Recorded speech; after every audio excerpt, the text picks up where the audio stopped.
Hicks delivers, and Abrams swings and drives into the air to left center field. Moving over is the left fielder. Duran has a play, and this one is over. The Red Sox come to the nation's capital and wind up with a sweep of this 3-game series. From MLB.com, this is the Morning Lineup Podcast. I'm your host, Anthony Castrovins. Today is Monday, July 7th, and on today's show, we've got a shakeup in D.C., some wheeling and dealing in Philly, a major flip of the script in the AL East, a crazy comeback by the Tigers, and all-stars aplenty. Let's get to it. Let's start with some big news out of Washington. There have been a lot of changes in our nation's capital this year, and you can add the Nationals' leadership to the list. On Sunday evening, shortly after a 6-4 loss to the Red Sox that completed a weekend sweep, the Nationals announced that they have parted ways with general manager Mike Rizzo and manager Davey Martinez.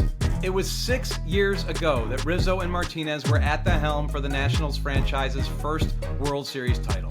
But a rebuild began with the 2021 midseason trade that sent Juan Soto to the Padres. Among other players, that trade netted the Nats outfielder James Wood and pitcher Mackenzie Gore, both of whom were named first-time All-Stars on Sunday. Still, the club has struggled mightily this year with a 37-53 record. Assistant GM Mike DiBartolo has been named the interim GM in place of Rizzo, while Martinez's replacement is expected to be announced today. Elsewhere in the NL East, no surprise here, but Philly's ace Zack Wheeler is on the NL All-Star squad for the third time in 5 years. That's great recognition, of course, but not great enough to fully capture Wheeler's standing in the sport. As we saw against Sunday, Wheeler can dominate an opponent like few in the game. He was already riding a streak of 13 consecutive scoreless innings and had just been named the NL Pitcher of the Month after posting a 0.58 ERA in 5 June starts. Then, while facing the Reds at Citizens Bank Park on Sunday, Wheeler faced only one batter more than the minimum while striking out 12 and walking 0 in a complete game victory. The only base runner he allowed came when he served up an Austin Hayes solo homer in the 5th. After Bryson Stott's 2-run homer in the bottom of the 8th gave the Phillies the go-ahead, manager Rob Thompson gave Wheeler the opportunity to finish what he started. Wheeler came out for the 9th and needed just 8 pitches to nail down the 3-1 win. Fly ball, left field, this should do it. Kepler waits, he settles, makes the catch. A complete game for Zack Wheeler. He faced one over the minimum. The Phillies win it 3-1. He was incredible this afternoon. When the Phillies signed Wheeler to a 5-year, $118 million contract prior to 2020, it was a leap of faith that his strong peripherals would translate to better results overall, and that the elbow issues that had wiped out nearly 2 seasons of his career were fully behind him. In the 6 seasons since, he has been the most durable ace in MLB. Among those with at least 800 innings pitched since 2020, Wheeler's 1.47 ERA plus ranks number 1. Yet somehow a Cy Young has eluded the 35-year-old Wheeler, who finished second to Corbin Burns in 2021 and to Chris Sale last year. The other accolade that has eluded Wheeler is the starting nod in an All-Star game. But after yet another gem Sunday, Wheeler has made a very strong argument to get that assignment next Tuesday in Atlanta. Sometimes in Major League Baseball, you get about a month's worth of movement in a single week, and that's what just happened in the American League East. Only 1 week ago, the Yankees were in first place, 1.5 games up on the second place Rays, and 3 up on the third place Blue Jays. But when the Blue Jays swept the Yankees in a 4-game series at Rogers Center to take sole possession of first place in the East, it was only the beginning. Toronto kept the momentum going over the weekend by winning all 3 games against the visiting Angels by a single run, including on Sunday, when it was knotted at 2 in the 6th inning, and Davis Schneider came to bat with 2 on and none out. Line to left, and that's a base hit.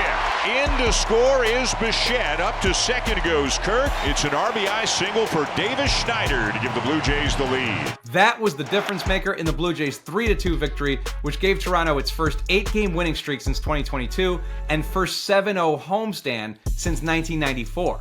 Meanwhile, the Yankees' tailspin continued in the aftermath of their cursed trip to Canada. They got run over by the Mets in the first 2 games of the Subway Series, and even had a between-innings mishap when superstar Aaron Judge was jogging off the field and was struck below the right eye by a ball tossed by shortstop Anthony Volpe. Fortunately for the Yankees, Judge avoided a serious injury from that bizarre blunder, and that meant he was feeling good enough Sunday to do a very Aaron Judge thing. In the left center field, that ball is going to be gone. Just over the wall into the seats, a 2-run home run for Judge, and it is 5-0 Yanks. Judge's 33rd homer of the season helped the Yankees win 6-4 and avoid a sweep at the hands of their crosstown rivals. But the Yankees team that was leading the Jays by 3 games just a week ago now trails them by 3, tied with the Rays for second place in the East. And Toronto will spend the week leading up to the All-Star break traveling to face 2 last-place teams in the White Sox and A's, so they're in good position to keep their foot on the gas. Coming up, no one's gonna catch these Tigers by the tail. That's after the break. Reigning Cy Young winner Tarek Skubal continued his bid to potentially start the All-Star game for the American League with 7 scoreless innings with 0 walks and 10 strikeouts Sunday in Cleveland. But the Tigers were trailing 1-0 and had only 1 hit on the day when they came to bat in the top of the 9th. Then came the wildest ending of the day in MLB. Spencer Torkelson was hit by a pitch from Guardians closer Emmanuel Clase. Pinch runner Zach McKinstry stole second base and moved to third on a groundout before coming home with a tying run when Clase uncorked one. Ball and 2 strikes. That slightly gets away. McKinstry was coming down the line on the pitch, and he scores! The game went to extra innings tied at 1, and that's when Tigers shortstop Trey Sweeney put it away. That pitch is labeled down the left field line by Sweeney toward the pole. That is fair! Trey Sweeney sends a sizzler out of here! The Tigers were 1 strike away from getting 1 hit and a loss, yet somehow won 7-2 in 10 innings to complete the sweep of the division rival Guardians and prolong their magic 2025 season.